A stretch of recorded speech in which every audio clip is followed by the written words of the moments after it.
Chiefs all-pro punter, Dustin Colquitt. Dustin, are you there? DJ, what's up, baby? Deuce Q, good to talk to you.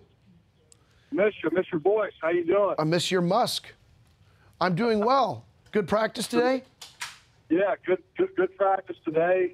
We were inside. It's raining here in your home state of Missouri, and but hey, we're ready to get after it. We're down the last two games. We're looking for a win going into Arizona. It's going to happen. Those guys, you're in the same situation. They're down 2 games. I say advantage Chiefs. Yeah, we got to do it. We got to go in there and play well.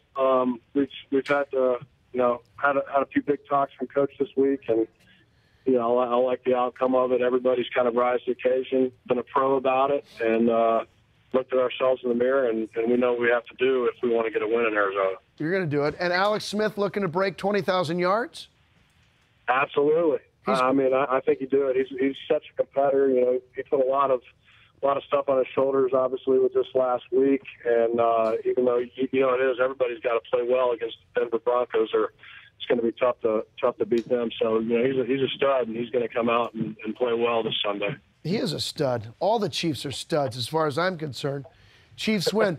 Hey, Dustin, you know what? Here at the Rich Eisen Show, I'm not Rich Eisen, but I'm not going to shy away from the tough questions. I'm going to put you on the hot seat just a little bit. I hope you don't mind. I know we're buddies, but your middle name is Farr. Why is that, young man? What's that about? I think it was expectations from my father. He's never been a good speller, but he expected me to run in the family business, which is punting, and he wanted me to kick the ball far. And which you've done consistently. Earlier we had on the show Akbar Baja Bamilia. Did I say it right? You were so close. I really thought you were going to get it that time. I know, I almost got it. And that means, part of his name means, save me, big man. And I love that your name also has significance. And Dustin means you will. Dustin means you will go. That's the Dutch translation of Dustin. You will go far, Colquitt, I think. Am I right? Yeah, and then valiant fighter is, I think, the German slice to it. There's a little German in there. Well, it's those Germanic nations that commingled in the before the 1500s, around the time that they wrote Grimm's fairy tales, I think, if I'm right. But I think I am right. We're actually reading Grimm's fairy tales right now with my 2 oldest sons, and they're loving it. Are you serious? Now, you and I both have 5 kids, not together. Not together, audience members. Science these days. We both are blessed with wives that are much better looking than either one of us, much better personalities than either one of us deserve. How old are your oldest ones?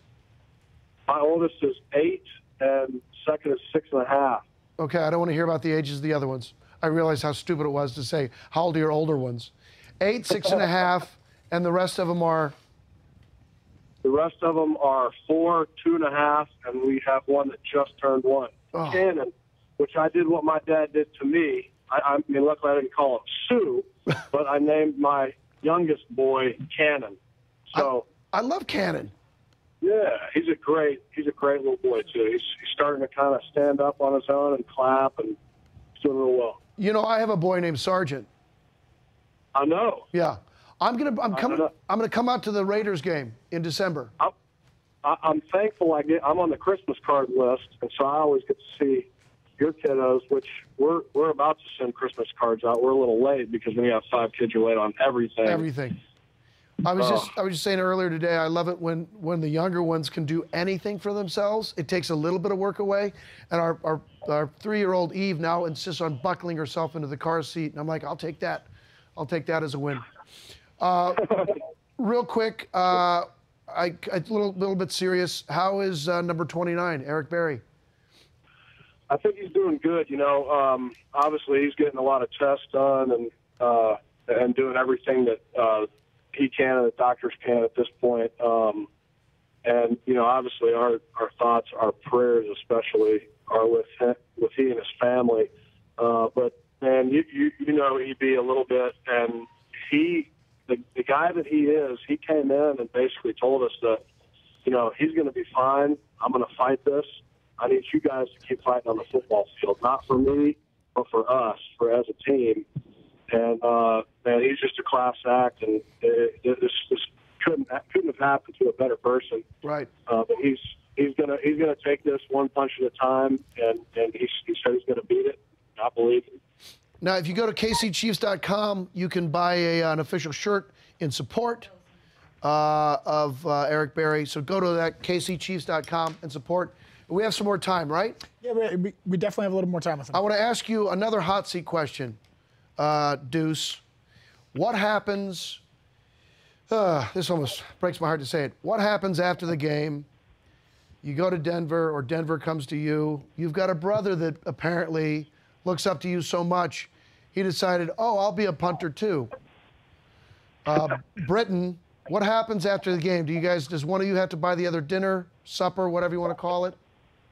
It's tough, obviously, now because he's got bragging rights on 2 regular season games. Yep. So it's a little more quiet on my side after in the parking lot, which you know, normally parking lots for me and you it's rambunctious, it's fun.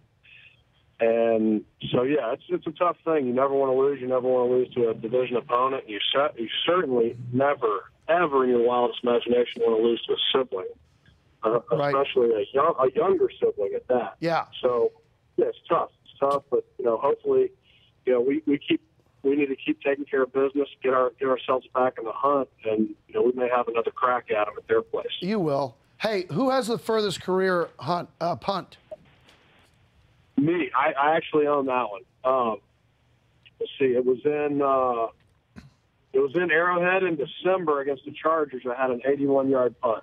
81, and that was in the air. We're going to verify that just to make sure he's not. That was in the air. That wasn't a roller.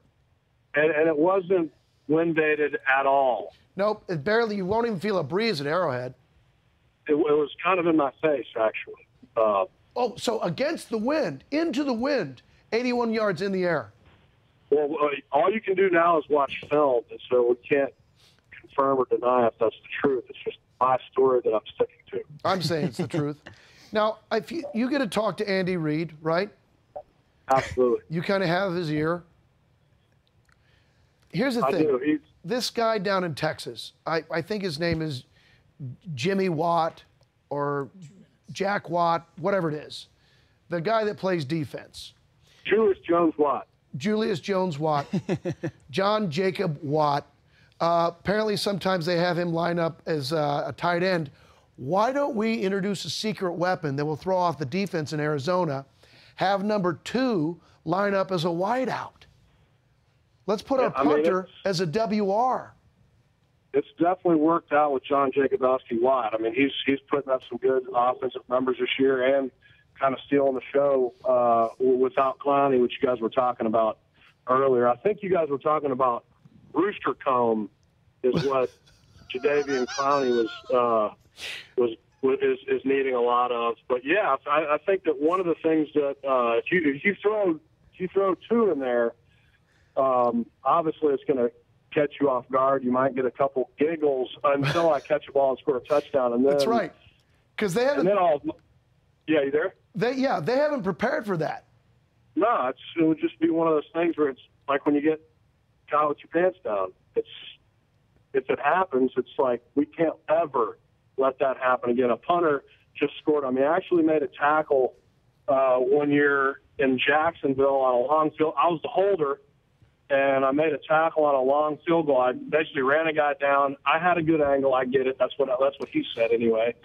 And so I had this angle on him. I drug him out of bounds about the 10-yard line, and it was right at the end of the half. And so as all the Jacksonville guys were running to the locker room, all the guys, as they passed us on the ground, were like, "You got tackled by the holder. Are you kidding me?" They didn't even call you the punter, the holder. They completely skipped my main job and said, "You just tackled by the holder." The holder. Wow. Hey, man, thank you so much for being on the show today. Best to your family. I'll see you in a couple weeks in Kansas City. Go Chiefs. Absolutely. Thanks, DK. We'll do some Christmas together on the 14th. I love it. All right, brother. See you guys. Take care. The Rich Eisen Show, weekdays at noon Eastern. on audience.